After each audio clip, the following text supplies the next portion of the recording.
Good afternoon, everyone. I'm Vali Nasser, the Dean of Johns Hopkins University's School of Advanced International Studies, and it is my distinct pleasure to welcome everyone to today's event. For over 70 years, SAIS has served as a platform for policymakers and students to engage on the crucial issues shaping world events. Today's discussion continues that tradition of dialogue by bringing leaders and practitioners in technology, international development, and public health to share their experience with our students, faculty, and the broader community.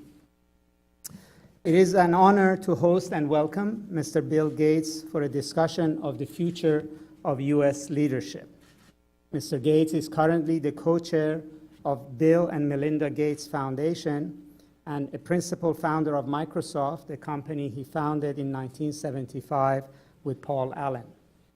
Since then, he has led the company to become a worldwide leader in business and personal software and services. In 2008, Mr. Gates transitioned from Microsoft to focus full-time on the foundation's mission to expand opportunity to the world's most disadvantaged people. Along with co-chair Melinda Gates, he leads the foundation's development of strategies and sets the overall direction for the organization. The foundation has a particularly compelling approach. Instead of looking at challenges that people face by region, it identifies challenges that can be tackled on a global level. It works with partners that can help to affect change globally and then scale solutions to a local level. Ultimately, it is the ability to solve problems at the local level that is critical to the foundation's success, just as it is to the work of international affairs, whether it be in diplomacy, conflict resolution, or trade negotiations. But doing the hard work on the ground will only work if there is leadership in place that inspires, unites, and guides. As the foreign policy of the United States continue to face inwards, there is no better time than now to understand the constructive role that America can play in solving global challenges. We look forward to learning about the Foundation's extensive work in public health, poverty reduction, and improving education around the world, and how U.S. leadership on those areas can continue to be a driving force in their betterment. Today's conversation will be moderated by Cinnamon Dornsife, who's a senior fellow at the Foreign Policy Institute, and Jeremy Shiffman, who's our newly minted Bloomberg Distinguished Professor of Global Health Policy. So without further ado, please join me in welcoming Mr. Gates to SAIS. Thank you.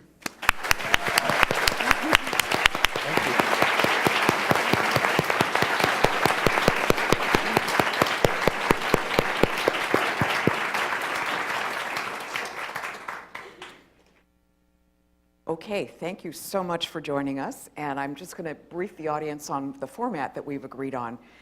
Professor Shiffman and I are going to ask you a couple of questions to get things rolling. That'll be about 20 or 25 minutes, and then we're going to turn it over to the audience for questions, and I'm going to give preference to current students, so be thinking of your questions. All right, so let's start out with a question that I have. You have often pointed out that the world is healthier and safer than ever. Healthier and safer than ever. How can you be so upbeat in this time of political division, violence, and natural disasters? Well, it's always important to try and be objective about where we are.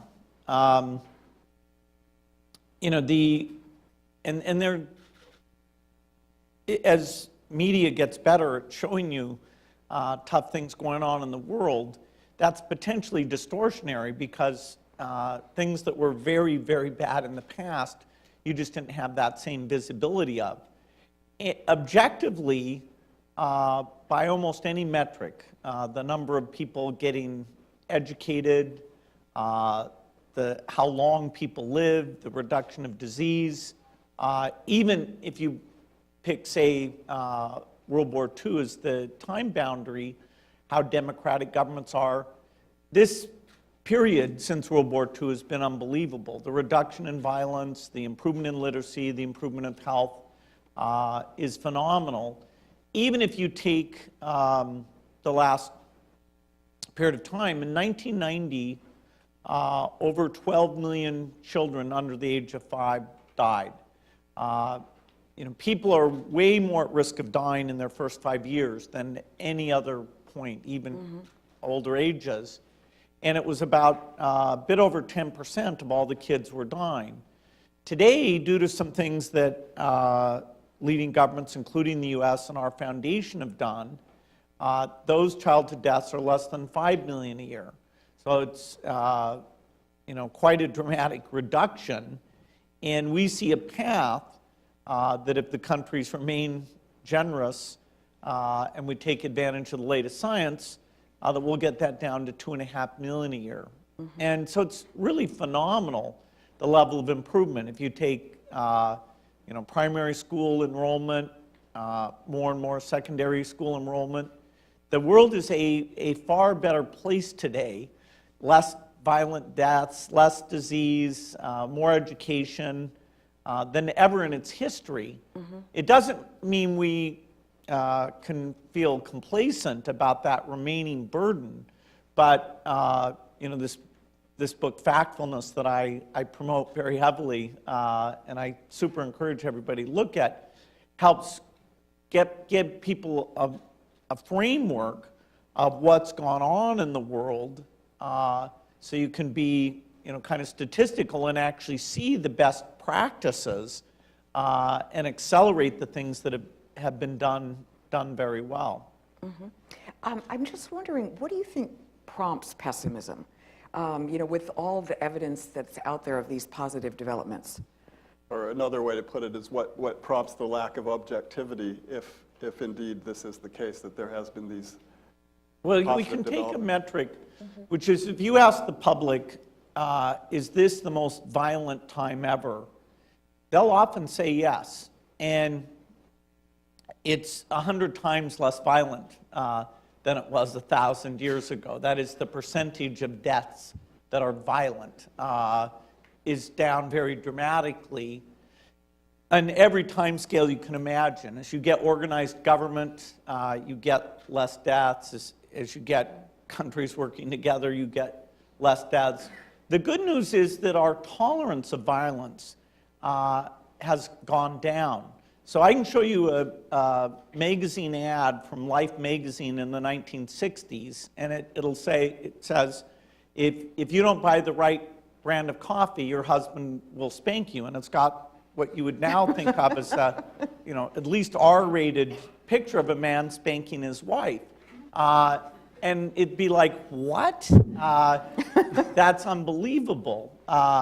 The attitude towards hitting children, in the 1960s, people would volunteer to help you if some child wasn't well behaved. Now, if somebody strikes their child, it's like, hey, wait a minute, do we need to call somebody? So attitudes do shift. And they mostly shift generationally on certain issues. So our view of violence, we accept it less. There was an earthquake in Mexico City, killed 700 people. It's a really bad thing. The earthquake 25 years earlier in the same location had killed 10 times many people. Well, that is the kind of improvement. Yes, the building codes weren't totally enforced, but they were enforced far better than in the past. This was actually a larger earthquake. And so, the really big death toll numbers are not what's going on today. It's no excuse for what's going on today. But if your goal is to reduce such things, you actually have to have an objective view of what were they, where have they gone down more than other places, and what do you have to do to apply those practices. So if somebody has a very negative view of the world, that's simply not an objective thing. Now you can say, oh, I happen to be born at the time where all of a sudden it's going to fall apart. That's, you're allowed to say that, but you should know what's gone on over the last 50 years. Right. So we're willing to tolerate less now. That explains part of the perceptions of pessimism then. So another theme we want to raise with you is we understand you're in DC meeting with Congress, people from Congress, people in the administration, and this is prompted by a concern about waning U.S. engagement in global health and development. Is that one of the reasons you're here? If so, could you tell us a little bit about what you're hoping to accomplish while here, who you're meeting with, what kinds of conversations you're having with these folk? Yeah, so our foundation gets started in a significant way about the year 2000. And, I put quite a bit of time into it. And then it's 2008 when I shift and I'm full-time working for the foundation. And so I'm back in DC a great deal, at least 3 or 4 times a year. Since the year 2000, U.S. foreign aid, including the portion focused on global health, has grown very dramatically. Aid levels at the end of the Clinton administration reached about a 0.1% of GDP level, which is one of the lowest in the world of the developed countries.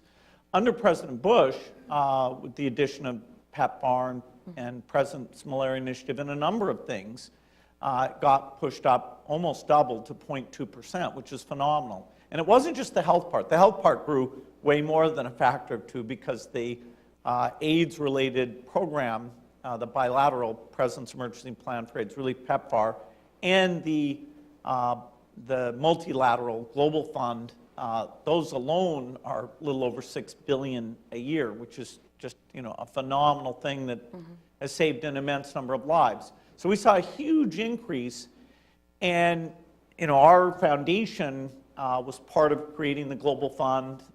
We were part of creating a thing that finances vaccines for young children, which is the biggest reason that drop that I talked about, the 12 million to 5 million, the biggest reason is these new vaccines that have gotten out to kids. It's not the only reason, but it's almost half of it is just that miraculous intervention of a new vaccine for diarrhea, one for pneumonia, and a third one for a variety of diseases. So we've had a partnership working with all the different administrations. In terms of the present situation, it is a little concerning that for the first time, the executive branch recommended pretty dramatic cuts in the State Department budget, including the foreign aid portions of that budget, including things like PEPFAR. There was a notion, well, we'll cut this thing and we just won't let anybody new go on medicine. We'll keep treating the people that have had it, but if you haven't gotten on treatment, then you're not going to be eligible, which unfortunately in the case of HIV is a death sentence. In fact, the idea of sorting the people who've already come in from the ones who haven't come in, that's completely impractical. But anyway, that was how the spreadsheet was done to show how you could wind down some of that spending. Fortunately, the budget, the Congress has the final word, and so those rather drastic cuts that were in the administration's first budget did not become law. So historically, my trips to DC have been about, hey, let's increase the polio budget, let's increase the reproductive health budget, let's increase the neglected disease budget, and you'd meet with various executive branch and legislative branch people and who understand these things, go out to Africa, see them. And fortunately, it's a very bipartisan group who cares about these issues. And so I'd say it's to the Congress' credit that it's maintained the spending levels. Now, in an ideal environment, you'd say, okay, the U.S. is still at like 0.23% of GDP.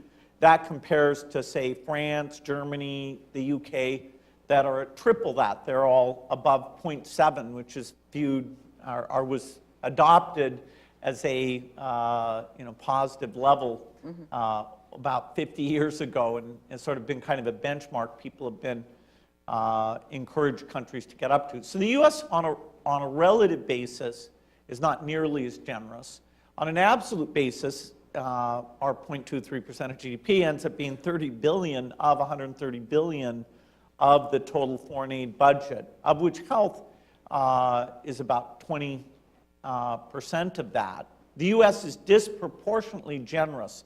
That is, of our 30 billion, almost half of it is health related, whereas if you take overall so-called overseas development assistance, which the OECD DAC group has this definition of, which is, it's good that somebody's measuring these things.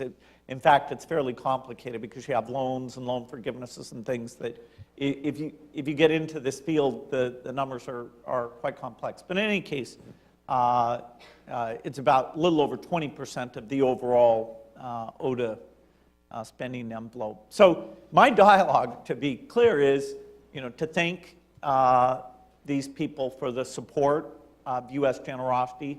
Our foundation, for a non-governmental entity, we spend about $5 billion a year. We're very large compared to other foundation-type spending, but compared to governments, we're very small. The U.S. is 30 billion, the UK is 18 billion, Germany's 18 billion.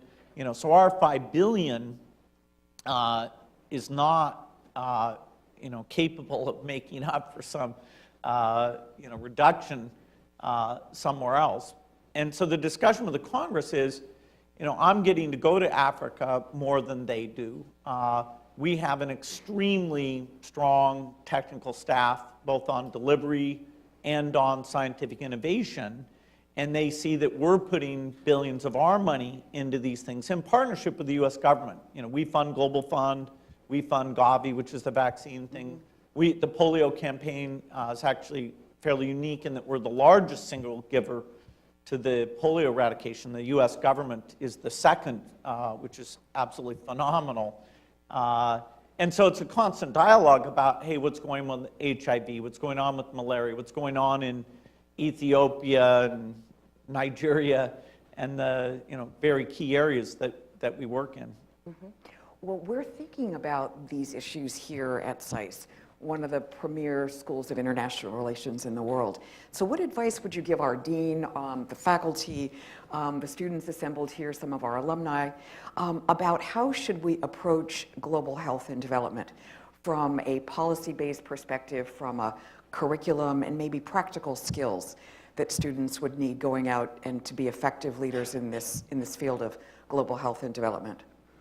Well, the goal, I think, for all of this work is that countries become self-sufficient. That is, by improving the health, improving the education system, improving the basic governmental functions, including the legal system, that countries become self-sufficient. Mm-hmm. That is, their expertise, their domestic resource mobilization, their tax collection is such that they achieve a middle income status, starting with low middle income, but hopefully moving up from that, and they're completely independent from foreign aid. And that is the good news story, is that countries graduate.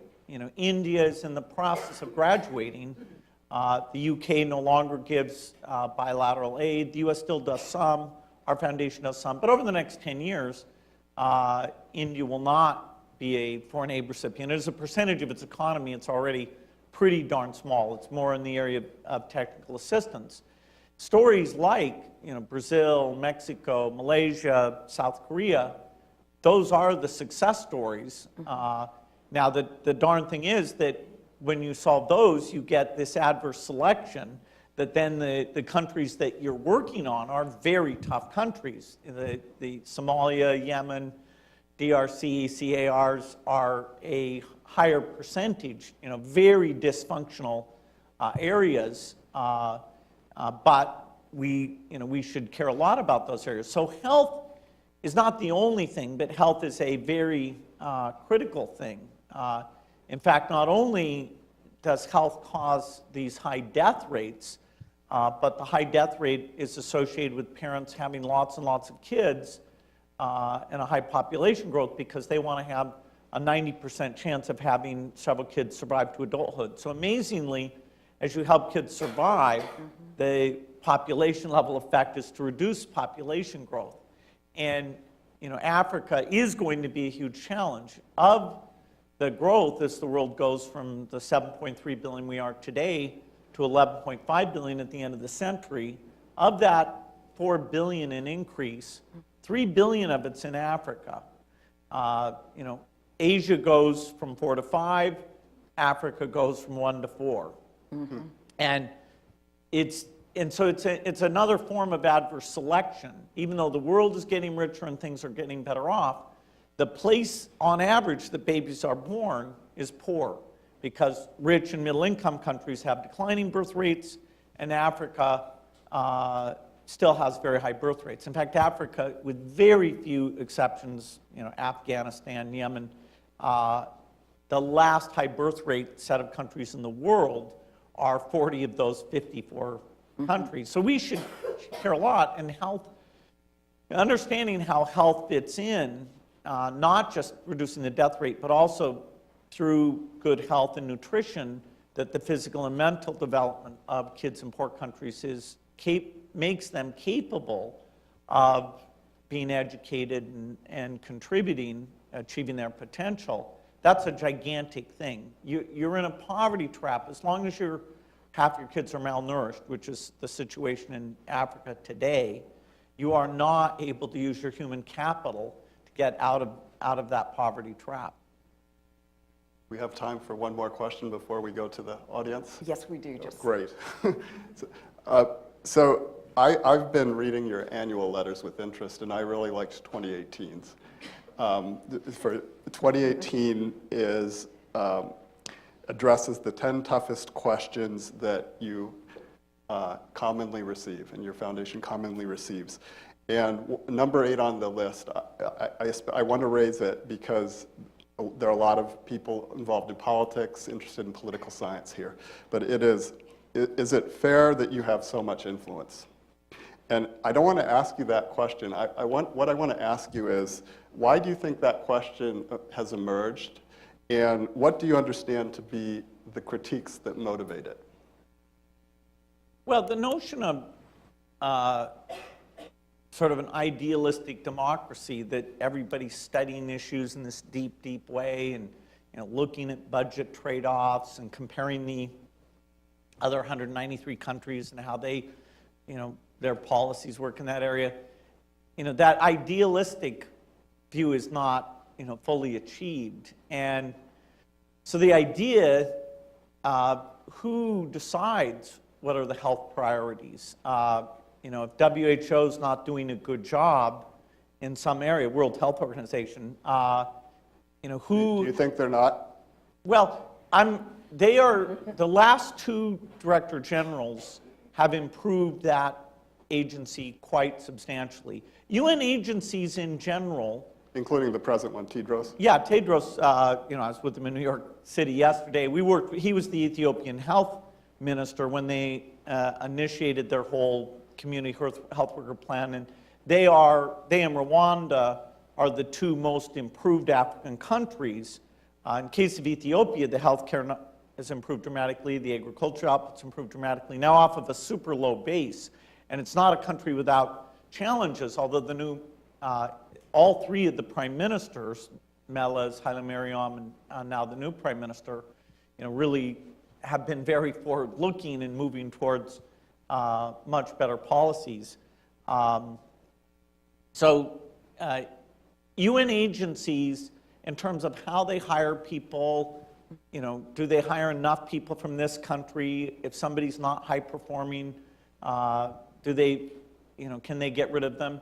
It's worse than most governments, which is worse than the private sector, at least on this one metric, which is the quality of the personnel system. But they're a super important organization. And Margaret Chan, who's the previous DG, and now Tedros, is way above average. He's working to have WHO do an even better job.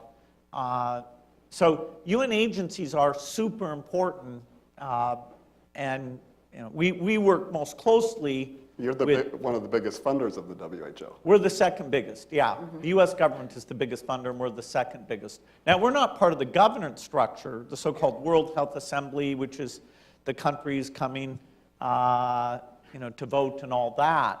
But we have a close relationship with WHO, and so people, if we had a crazy view of what the health priorities were, maybe that would distort the WHO views. Our views on health, are very open and very driven by, okay, what diseases kill kids, and let's prioritize according to, where we can make that progress. So your priorities are based on you follow the evidence, is that? According to us. According to you, yeah. Yes, it's incredible. We're brilliant.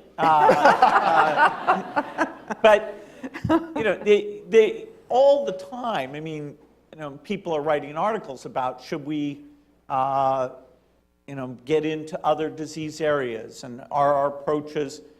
The more people who are in this area critiquing the different efforts, the better it is. It is a field that's not, I'll say, is not that political in the sense that Really? Malaria. That's not my observation. But There aren't that malaria experts. You can get most of the key malaria people in one room and sit and talk about, okay, which of the tactics make difference. TB, it's an even smaller room. HIV, okay, that's a bigger room. Thank God, the rich world had HIV, and so a degree of interest in that particular disease was very, very strong. And so our work is very technocratic in nature.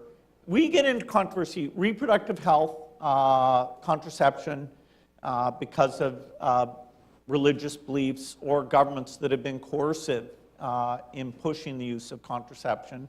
We get into trouble on genetically modified seeds, which, because we actually believe in feeding people and fighting and evidence.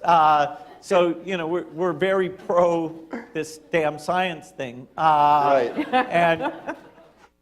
weirdly, our global health work is not that controversial. One of the toughest things is, some people say you should only work with really democratic governments, and you will work with almost no poor countries if your bar is that you only work with really democratic governments. You would not work with most African governments, and that is a tough thing. Of course, if a government gets too extreme, then you really should pull out. But and that's a tough boundary that is controversial. People debate, where do you stay engaged? Take Rwanda.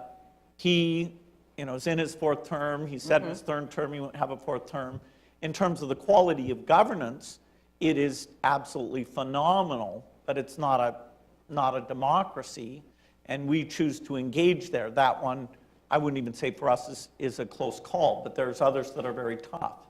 like Ethiopia, perhaps? Well, Ethiopia, hopefully, under the previous Prime Minister, Haile Mariam, there was a lot of social unrest, and they were responding to that, and it looked like, sadly, it was going to get worse and worse. He resigned, and then they picked this new Prime Minister, and so everyone's hopeful that things will go better. But there are critics against that government,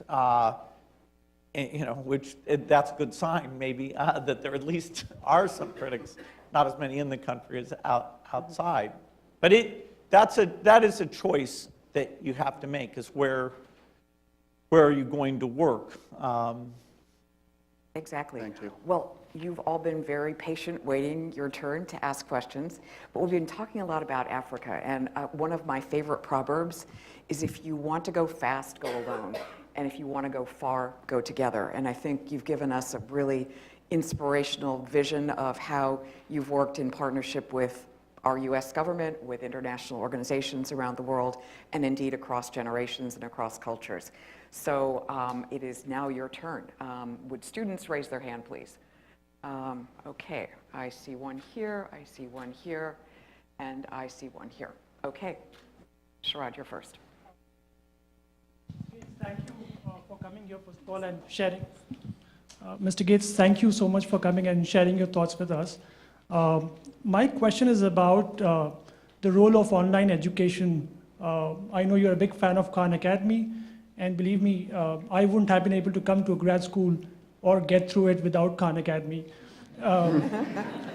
And I've often debated it with my faculty here that why are we doing econ in class, whereas we can just like go to a Khan Academy and learn it, and we can learn so many different things.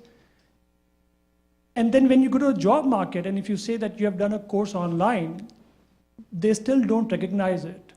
And then the argument in my head is that the role of a Johns Hopkins or any physical university for that matter is that of a signaling agent. How long do you think this trend will continue, and when do you see the shift happening? And we'll take 3 questions, and so Harrison, you'll be second? Yeah. Thank you, Mr. Gates, for coming to SAIS. So my question is, we talked already about how the President has repeatedly called for cuts to the foreign aid programs. With those potential cuts, coupled with China's growing investment in the developing world, do you foresee a future where developing countries look to China first for development assistance before the U.S.? And if so, what does that mean for the future of international development? Thank you. And this young lady in the front, second row.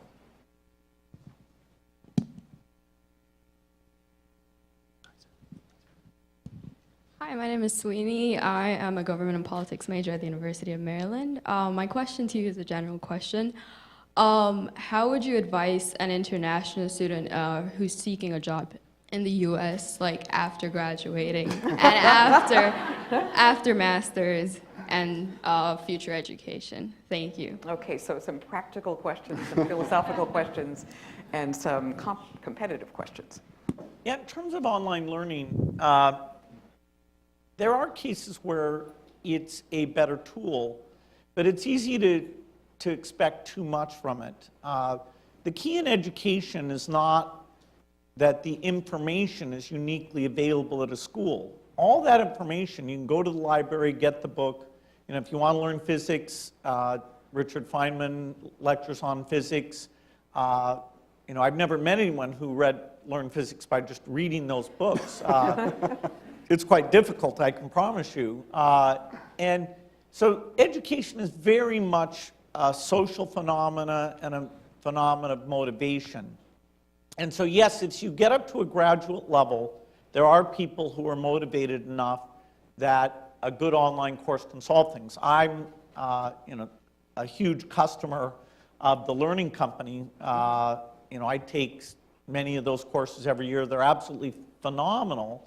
But they don't have a very large market. And most people don't, you know. But I highly recommend their economics, their history, their science, just absolutely incredible. But for most people, that idea of, okay, you want to learn a complex topic, the idea of sitting with other people who are studying at the same time, as you get confused, they help you out, you discuss various things. You know, the class is kind of scheduled, there's kind of a test that is known to come. There's a credential you're trying to achieve. Most education is still very much in that classroom context. How we can either motivate people so pure online can work more, or do a better job on the hybrid so that at least some of the lecture things are done remotely, and therefore it's just the discussion. A lot of the international things we do, like with Johns Hopkins, we do a lot on family planning type expertise. And so they've taken the people internationally who come in, and they have them do tons of online stuff before they come, so that the time that they come to the US can be maximized in terms of that community type interaction. So there's lots of room for innovation, but particularly for K through 12, I would say it's not going to be a substitute for the way things have been done. But for people like ourselves here, yes, it should be an incredible resource, because most topics you work on, I mean, when you work in foreign affairs, in a sense, you have to be polymathic. You have to understand economics, you have to understand history, if you're going to help in global health, then you'd like to understand, the public health aspect. So it's ridiculous the number of degrees you'd have to get, to be formally educated in all these things. So you get formally educated on one or two of them, but there's going to be the other two or three that you're just going to have to be personally interested and find online resources and do a lot of reading and be good friends with somebody who is more formally trained in that area to help keep you on track. In terms of China's role, China's engagement in Africa is largely a very, very positive thing. They recently developed their country in 1989. They were a low-income country, and now, they're a high middle-income country. And so it's really a miracle. The lessons of what they did in agriculture and health and so many other areas, even the quality of their education system is higher, objectively higher than the U.S. education system. So there's a lot of lessons to be learned from China. And I'm going in September. We're very involved in tripartite things for Gates Foundation, China, and Africa countries, pick goals and work on them together. So the Forum for the Cooperation with Africa and China, FOCAC, which is in September with President Xi, I'll go to that. I go to that most years. And we're very engaged in the Chinese foreign aid program that is additive. This is not a zero-sum game where if somebody gives foreign aid, it sort of means your foreign aid isn't very helpful. Hopefully people compete in generosity and not just to build soccer stadiums, but to improve the broad population health. So China's numbers are still actually very small. There's a good book, The Dragon's Gift, that really goes through that what is announced, it often confuses people, and there's a lot of weird rumors, but it's growing, and it's more thoughtful all the time, and that's partly why we're partnered with them. So I think it's important for the U.S. to stay strong. It's hard to overstate how much people count on the U.S., and until recently, they always had the expectation the U.S. would be there. USAID funds the basic demographic health survey, household survey, that most of the statistics you see are indirectly based on that work. And funding for neglected diseases and maternal health and reproductive health. No, there is no plan B that if the U.S. cut this stuff, what would happen? Like in reproductive health, if it had really been zeroed out, which was proposed, 600 million goes to zero, the reproductive supplies would have been cut off. And why somebody would want to increase population growth in Africa, which is already a huge thing. Anyway, there's not much logic for that. But hopefully the U.S. will be more generous as China's more generous. And before you answer this last question, I just want to thank you for putting in a plug for one of our SAIS faculty members and her book, The Dragon's Gift. SAIS, and I did not plant that. Deborah brought him, and she would be very pleased. Yeah, she met with me in China, and to have you call it out. I care a lot about this issue because it's been such a clouded area. Anyway, in terms of career, I think for a lot of you, the biggest impact will be helping governments manage these programs. I mean, yes, the private sector is phenomenal, and over time, the private sector's investment in Africa is a great thing. There's a lot that can be done there, and many of you will get, in parts of your career, engaged in helping out with that. But still, a lot of the basic services, the health, the education, the justice systems, those are not things that the private sector is going to show up in Africa and fix. You really need capacity, bootstrapped off of international capacity, and then developed domestically.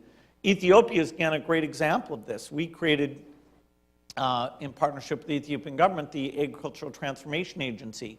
And when it first got started, it was a third overseas, 2/3 domestic. Now, it's 10% overseas, 90% domestic, and the students there, have been educated about agricultural policies, and the productivity's more than doubled, and there's room to double it again as they move to better seeds and actually more market-driven policies, even though they started as an extremely socialistic view of how all of the economy should function. And the complexity of these issues and the need for expertise is really super, super strong. Whenever I go into a country, I sit and talk with the various embassies and international organizations that are there. And you always meet some very talented people who are creating coalitions and trying to figure out how to influence the local government to be smarter. And it's always kind of uplifting to see. In every country,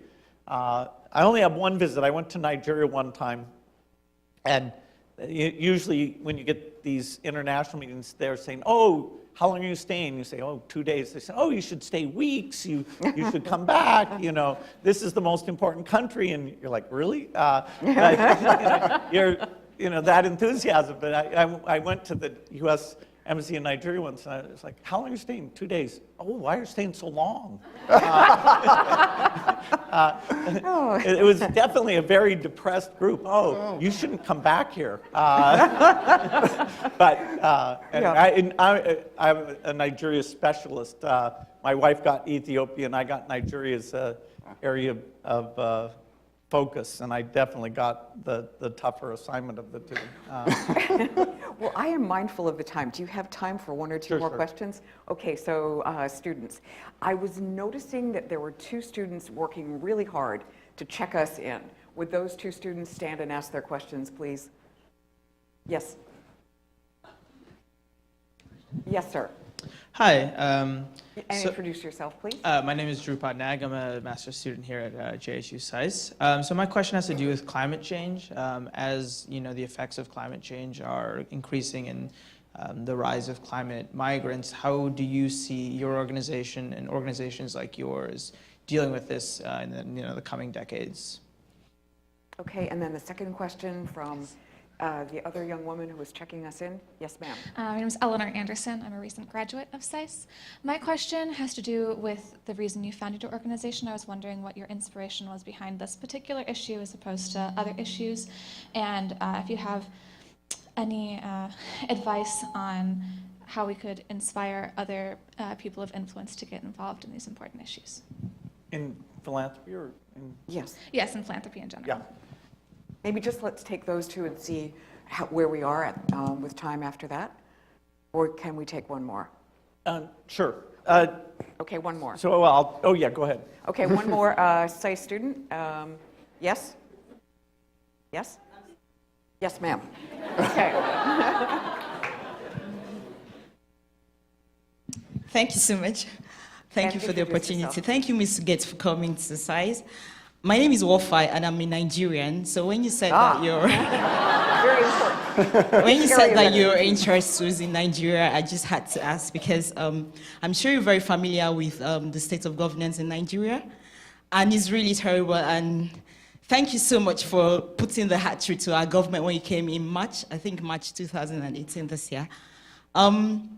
My question is, what do you think the youth can do to kind of change the state of governance in Nigeria? Because it seems like most youths, majority of the youths are helpless because most times people try to form like groups and organizations to protest against the state of governance in Nigeria, but they use the secret service, which is like the intelligence services, to threaten the youth, and they feel kind of helpless. So a lot of people can't speak up, but a lot is going astray in Nigeria, and we really don't know what to do. So I don't know if you have any advice to the youth about what to do concerning the state of governance in Nigeria.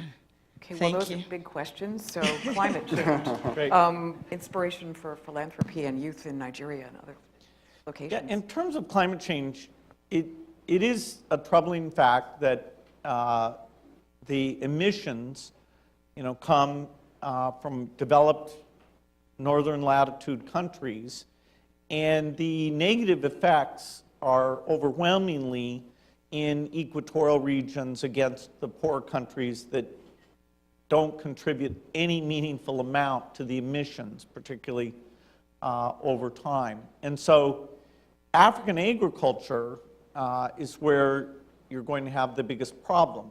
Already, most farmers in Africa are subsistence farmers, and so their ability to deal with a growing season where almost nothing gets produced is very, very low. It leads to significant malnutrition.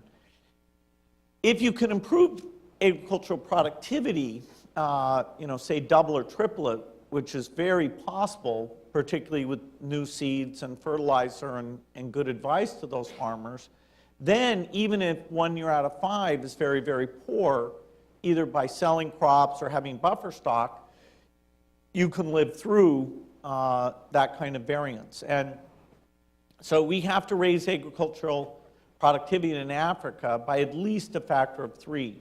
Today, Africa is a net importer of food, which is crazy when you think, why should they, with all their arable land, be an importer? Now we're talking about the population going and being 4 times larger. And so between that population growth and climate change, it is a huge challenge. We're going to have a second green revolution there. And immigration, unfortunately, the percentage of people who would be accepted outside of Africa from Africa is such a small percentage, it's not really a safety valve. Even if 1% try and move, that completely overwhelms the political acceptance, as we've seen from the Syrian refugee crisis, where a lot of people from Africa did piggyback on that movement, but there was incredible pushback. So, it's going to be Africans living in Africa, feeding themselves in the face of climate change we'll have to solve. In terms of philanthropy, I'm optimistic that philanthropy will grow worldwide. It can grow here in the U.S., where it's been fairly strong. Some of my best partners in getting work done are philanthropists outside the United States. Nandan Nilekani in India is brilliant.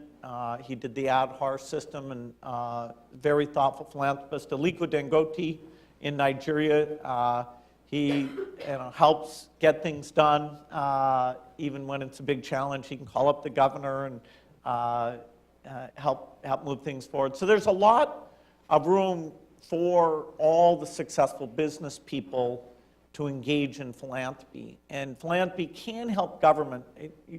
People shouldn't want to depend on philanthropy, but you can help government hire better people and analyze their problems in a much deeper way.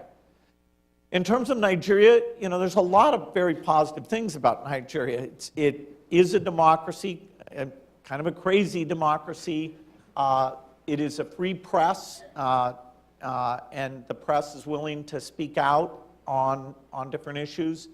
Part of the difficulty is that there's a view, if you get into office, that you should pay off sort of your group of people in a way other than just doing good government service. So the level of corruption, particularly in terms of how jobs are handed out, what are nominally health jobs, nominally teaching jobs, they're more a political reward than picking the best person to do those things. The South has tended to be better than the North, but we're trying to create, of the 18 states in the North, 6, including Kaduna, where the governor's been very brave, but he may not get reelected. There is a lot of interstate jealousy. If one state does things well, then other states will notice that. Typically, when politicians run, the reduction in the child-to-death rate isn't the thing they put on their banners. It's more like, hey, our gang deserves to be in charge and steal this time. The other gang, they stole a lot, now it's our turn. I think, young people speaking out about the quality of government, the structure of the taxation system, hopefully picking a few states that they get very engaged and drive the country forward. It really hangs in the balance. I mean, the population of, it's almost a quarter of the population of sub-Saharan Africa is in Nigeria, and all of Western Africa depends on Nigeria doing well for things to be sane. So if you predict good things for Nigeria, which politics will have to be where that comes from, that is a huge thing for Africa. You know, even beyond South Africa, it's the most important country in Africa to get things right. And you know, there's lots of, every once in a while there's good things that are happening, and then there's, you know, challenges that are taking place. But it's, you know, I remain hopeful, and I hope you'll get engaged in that. Okay, well, thank you. Please join me in thanking Bill Gates for coming to SAIS and a great conversation.